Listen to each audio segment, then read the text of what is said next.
Hey guys, it's Cairo. Sorry, I haven't done one of these in a couple of days. Uh, I missed a couple and I just got discouraged. I was gonna do these for every day in July, and then I missed one day because I was too busy, and then I missed the second day because I was away, and then after too many days, I was like, I'm never gonna be able to make up for this. So, I just got discouraged, and then like I thought about it, and I'm like, it's better that I have something rather than nothing, right? So yeah, let's try to continue doing these, but I missed a few days. Sorry. So anyway, this little guy I actually got yesterday from a breeder. When I got him, he was actually alive and he was in the process of dying.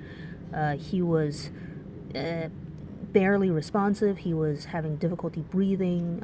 He was foaming. He had a lot of like bubbles coming out of his mouth and so on. So I unfortunately had to put him down. I was given him with the understanding that I would. So what's wrong with him? Well, he has mouth rot, and it's extremely advanced mouth rot. What is mouth rot? Well, mouth rot is kind of a colloquial term. It's better known as infectious stomatitis, or I guess it's medically known as infectious stomatitis. Stoma meaning mouth. So, what it is when snakes and also lizards and some other reptiles, but it's very common in snakes. So when snakes are stressed, or they have poor living conditions, or they're in some way immunocompromised, they the bacteria that naturally grows in their mouth start to overgrow, and it causes a gum infection. Now you might be thinking, well, gum infection, so what? But in snakes it can be really deadly because this gum infection can then sort of infect the pockets of the teeth. It can then move into the bones of the jaw, and in his case you will see that his eyes are actually very cloudy, and this is actually a little bit better. It's drained a little bit after he died. You see that? Yeah, that's cleared up. So when I first got him, his eyes were just totally white, and what it is that the bacteria from his mouth has moved into the tear duct. Snakes do have tear ducts. They're in the nose. It moved into the tear duct and then gotten into the eye and infected the eye. So he was already blind by that point. And that happens when the infection is very advanced. When as the infection grows in severity, it starts out as a mouth infection, and then it moves to the bones of the jaw and skull. It moves into the eyes, and from there it can move into the brain. And also, it moves down the respiratory tract into the lungs itself. And I think we're all pretty aware that respiratory infections in snakes are very deadly. So anyway, just want to take a look at this guy's mouth. You can see that his head is already very puffy and swollen. He sort of lost that slender look of the head there. And he's not able to really close his mouth. This was worse when he was still alive. But anyway, you look at this,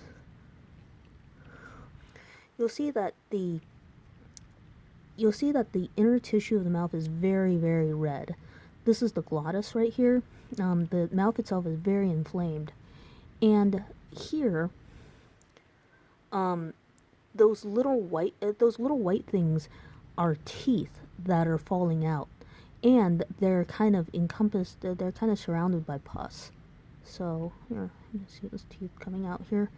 So what's happened here is that the infection has moved into the bones of the jaw. It's loosened the teeth, and the teeth are now falling out. Snakes have this sort of unique situation where when we have something that gets infected and it gets very pussy, the pus is a fluid. But in snakes, the pus from infections is very often a solid. So it's sort of like it's almost got like sort of it's almost got sort of like a cheese-like or a wax-like texture to it. I don't want to say cheese, that's kind of gross. But it's got like a wax-like texture to it. And you'll see the sort of waxy white stuff that's surrounding the teeth as the teeth fall out. And that's pus.